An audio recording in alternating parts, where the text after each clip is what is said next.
편의점에서 1,000원이면 살 수 있는 약과. 이 과자를 먹었다가 곤장 80대를 맞을 수 있었던 시대가 있었습니다.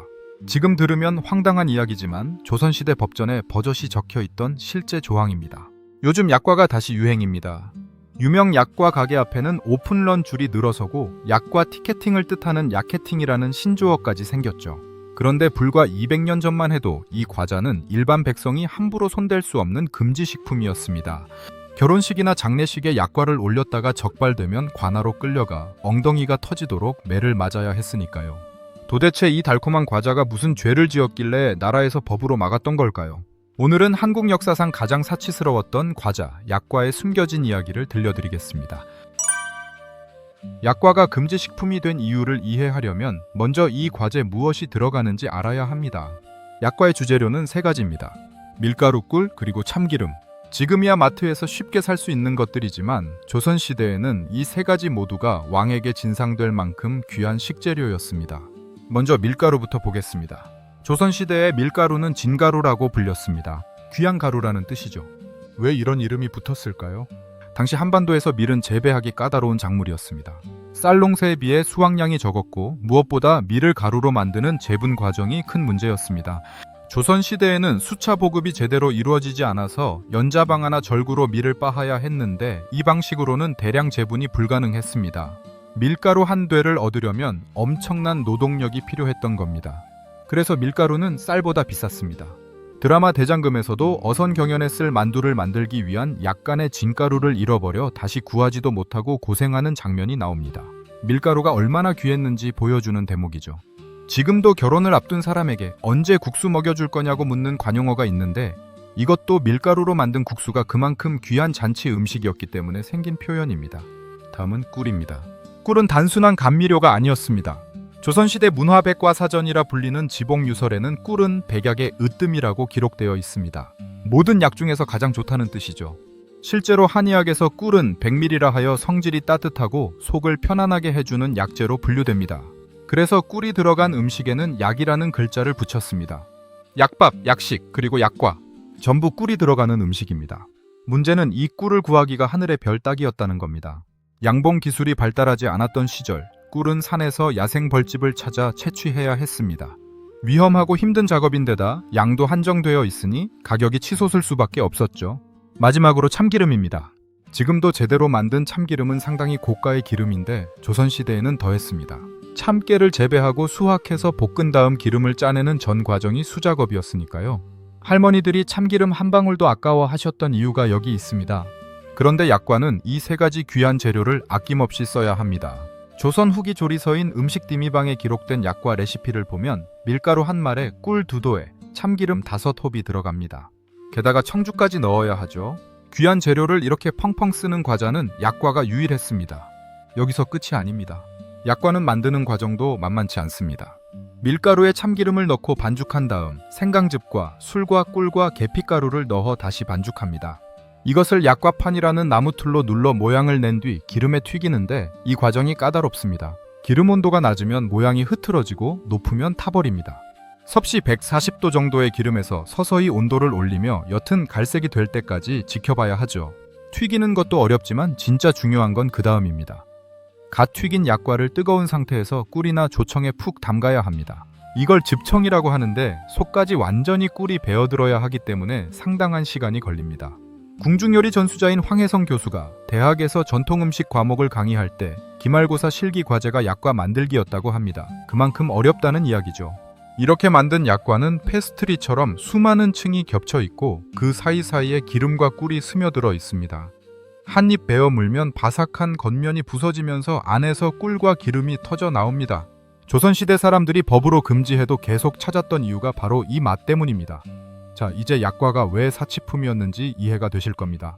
쌀보다 비싼 밀가루, 백약의 으뜸인 꿀, 한 방울도 아까운 참기름, 이 3가지를 아낌없이 써서 복잡한 공정을 거쳐 만드는 과자. 그야말로 사치의 끝판왕이었습니다. 그렇다면 이 약과가 처음 금지된 건 언제일까요? 이건 조선시대가 아니라 고려시대까지 거슬러 올라갑니다. 고려는 불교 국가였습니다. 살생을 금하는 불교의 영향으로 제사상에 고기와 생선을 올리는 것이 금지되었죠. 그래서 어육 대신 제사상에 올릴 음식이 필요했는데 그 자리를 채운 것이 바로 유밀과였습니다. 유밀과란 기름에 튀기고 꿀을 바른 과자를 통칭하는 말인데 그중 대표가 약과입니다. 문제는 고려 사람들이 약과를 너무 좋아했다는 겁니다. 제사뿐 아니라 연등회, 팔관회 같은 국가 행사에도 약과가 올랐고 왕의 행차와 혼례에도 빠지지 않았습니다. 왕족과 귀족은 물론이고 사찰과 민가에서도 약과를 만들어 먹었습니다. 급기야 약과 때문에 나라 경제가 흔들리는 사태가 벌어졌습니다. 고려 사전료의 기록을 보면 왕족과 방가, 사원에서 유밀과를 만드느라 곡물과 꿀과 기름 등을 많이 허실함으로써 물가가 올라 민생을 어렵게 한다고 적혀 있습니다. 나라 안에 꿀과 참기름이 동이 날 정도였으니 과장이 아닙니다. 1192년, 고려 명종 22년의 일입니다. 무신정권 시대였죠. 당시 실권자는 이의민이었고 왕은 허수아비에 가까웠습니다. 그런데도 백성들의 아우성이 하도 심하니 명종은 신하들을 불러 모아 전교를 내립니다. 유밀과를 쓰지 말고 과실로 대신하라. 작은 잔치에는 3그릇을 넘지 말고 중간 잔치에는 5그릇을 넘지 말고 큰 잔치에는 9그릇을 넘지 말라. 사실 명종은 유밀과 제조 자체를 금지하고 싶었습니다. 하지만 무신들의 눈치를 봐야 하는 처지였기에 한 걸음 물러선 명령을 내릴 수밖에 없었죠. 그래도 이것이 한국 역사상 최초의 약과 금지령입니다.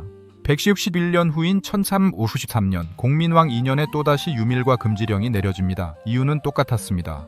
약과를 만드느라 물가가 오르고 민생이 어려워졌기 때문이죠. 2번씩이나 금지령이 내려질 정도면 고려 사람들의 약과 사랑이 얼마나 대단했는지 짐작이 갑니다.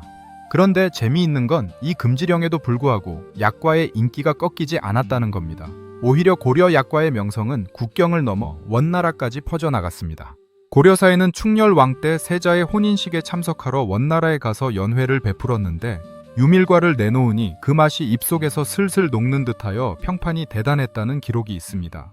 원나라 사람들은 이 과자를 고려병이라 부르며 열광했습니다. 고려에서 온 과자라는 뜻이죠. 당시 원나라는 세계 최대의 제국이었습니다. 동서양의 온갖 징이한 음식이 모여드는 곳이었는데 그런 원나라 사람들의 입맛을 사로잡았다는 건 약과의 맛이 정말 특별했다는 증거입니다. 지금도 몽골에는 이때의 교류로 영향을 받은 과자가 남아있다고 합니다. 어찌 보면 약과는 한국 최초의 수출 디저트였던 셈이죠. 고려가 망하고 조선이 들어섰지만 약과의 인기는 변하지 않았습니다. 오히려 조선시대에 들어 약과는 더욱 널리 퍼졌습니다. 문제는 여전했습니다. 밀가루와 꿀과 참기름은 여전히 귀했고 약과를 만들다 보면 살림이 거덜날 지경이었죠. 조선 명종 8년 1953년의 기록을 보면 이런 내용이 나옵니다. 음식의 사치로 상제나 혼인에는 반드시 유밀과를 쓰고 지나치게 높고 크게 만든다며 사치 풍조가 날이 갈수록 심해져 수습하기 어려운 지경에 이르렀다. 유밀과의 금지를 논의했다는 기록입니다. 그런데 여기서 주목할 부분이 있습니다. 상제, 그러니까 장례식에 반드시 유밀과를 썼다는 대목입니다. 조선시대의 약과는 단순한 간식이 아니었습니다. 제사상에 올라가는 필수 음식이었죠. 아무리 가난해도 제사에는 약과를 올려야 한다는 인식이 있었습니다. 이게 문제를 더 복잡하게 만들었습니다. 국가 입장에서는 사치를 막고 싶지만 제사는 유교 국가의 근간입니다. 효를 중시하는 나라에서 제사상의 약과를 금지하기란 쉽지 않았죠. 그래서 조선 전기에는 금지령이 있다가도 흐지부지 되기를 반복했습니다. 그러다 정조시대의 상황이 달라집니다. 정조는 법을 재정비하면서 경국대전과 속대전에 빠진 부분을 보충하고 추가할 부분을 덧붙여 대전 통편이라는 새로운 법전을 편찬합니다. 1185년에 완성되어 1786년부터 시행된 이 법전에 예전에는 없던 조항이 새로 들어갑니다. 민간에서 혼례나 상례 때 유밀과를 사용하면 장 80대에 처한다. 드디어 약과가 법전에 공식적으로 명시된 금지식품이 된 겁니다. 유밀과 중 가장 대표적인 것이 약과이니 사실상 약과 금지법이라고 봐도 무방합니다. 장 80대가 얼마나 무서운 형벌인지 아시나요? 조선시대 장형은 목숨이 왔다 갔다 하는 형벌이었습니다. 곤장을 맞은 죄인 대부분이 장독이라는 병으로 죽었다는 기록이 있습니다. 그 자리에서 사망하는 경우도 많았고 운 좋게 살아남아도 집에 돌아가 며칠 앓다가 숨을 거두는 일이 허다했죠. 현대의학으로 보면 횡문근융해증에 해당하는 증상입니다. 그래서 조선 초중기에는 곤장형과 사형을 거의 동급으로 봤습니다. 영조 때는 30대까지만 치도록 제한했고 정조 때 편찬된 흠휼전 측에서는 곤장의 규격과 사용 규정을 엄격하게 정했을 정도입니다. 그런 장형을 80대나 때리겠다는 건 약과 제조를 얼마나 엄중하게 다스리겠다는 의지인지 알 수 있습니다. 물론 현실은 달랐습니다. 실제로 약과를 만들거나 먹다가 곤장을 맞았다는 기록은 남아있지 않습니다. 아마도 실제로 집행된 적은 거의 없는 사문화된 조항이었을 겁니다.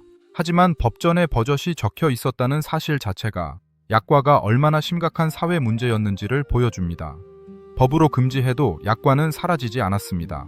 조선 성종 시절의 기록을 보면 이미 양반과 양민을 가리지 않고 수많은 가정의 제삿날이나 잔칫날에는 상의 약과를 비롯한 유밀과가 빠짐없이 올라갔다고 적혀 있습니다. 이유는 단순했습니다. 너무 맛있기 때문이다. 법보다 입맛이 강했던 겁니다. 제사상에 오르는 음식이다 보니 약과는 누가 먼저 먹을는지라는 속담까지 생겼습니다. 누가 먼저 죽을지는 알 수 없다는 뜻이죠. 제사상에 올랐다가 내려온 약과를 가족들이 나눠 먹으니 약과를 먹으려면 누군가가 죽어야 한다는 의미입니다. 그런데 이 속담을 다르게 해석하는 시각도 있습니다. 법을 어기고 약과를 만들거나 먹었다가는 곤장을 맞아 죽을 수도 있었으니 약과를 먹으면 누가 먼저 죽을지 모른다는 뜻이라는 겁니다. 달콤한 과제 죽음의 그림자가 드리워진 묘한 속담이죠. 약과와 관련된 또 하나의 표현이 있습니다. 우리가 흔히 쓰는 이 정도면 약과지라는 말입니다. 이보다 더한 것도 있다는 뜻으로 쓰이는 이 표현의 유래에 대해 재미있는 설이 있습니다. 조선 후기 안동 김씨 세도정치 시절의 이야기입니다. 당시 안동 김씨 가문은 권력의 정점에 있었습니다. 온갖 뇌물이 이 집으로 몰려들었는데 약과도 그중 하나였습니다. 워낙 많은 사람들이 약과를 뇌물로 바치다 보니 나중에는 안동 김씨 집안의 노비들이 뇌물을 받아들자마자 이 정도면 약과로군 하며 알아차렸다는 겁니다. 약과 정도는 대수롭지 않은 뇌물이라는 뜻이죠. 물론 이건 민간 어원설이라 역사적으로 검증된 이야기는 아닙니다. 하지만 약과가 뇌물로 쓰일 만큼 귀한 음식이었다는 점, 그리고 너무 흔해지면 가치가 떨어진다는 점을 보여주는 재미있는 일화입니다. 최남선은 1948년에 펴낸 조선상식에서 약과를 이렇게 평가했습니다. 조선에서 만드는 과자 가운데 가장 상품이며 또 온 정성을 들여 만드는 점에서 세계에 그 짝이 없을 만큼 특색 있는 과자다. 민간의 사용은 물론 국가 잔치나 제사 때도 사용을 금지한 적이 있다. 세계에서 짝이 없을 만큼 특색 있다는 표현이 과장처럼 들릴 수도 있습니다. 하지만 생각해보면 틀린 말이 아닙니다. 과자 하나 때문에 물가가 오르고 왕이 금지령을 내리고 법전에 처벌 조항까지 명시된 나라가 또 어디 있겠습니까? 약과는 단순한 과자가 아니라 수백 년 동안 한반도 사람들의 욕망과 금기가 충돌한 현장이었습니다. 자, 이제 현재로 돌아와 보겠습니다. 요즘 약과가 다시 뜨거운 인기를 끌고 있습니다. 할머니 세대의 간식이 밀레니얼 세대를 만나 할메니얼 디저트라는 신조어를 만들어냈죠. 유명 약과 집 앞에는 새벽부터 줄이 늘어서고 1인 2개 한정인데도 오픈 30분 만에 완판되는 곳도 있습니다. 800년 전 고려 사람들도 200년 전 조선 사람들도 그리고 지금 우리도 약과 앞에서는 똑같습니다.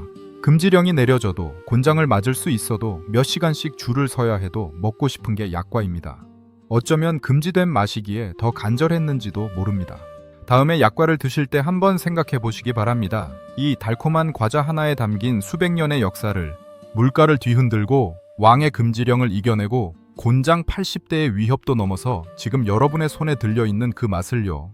오늘 영상이 유익하셨다면 구독과 좋아요 그리고 알림 설정까지 부탁드립니다. 맛의 근본이었습니다.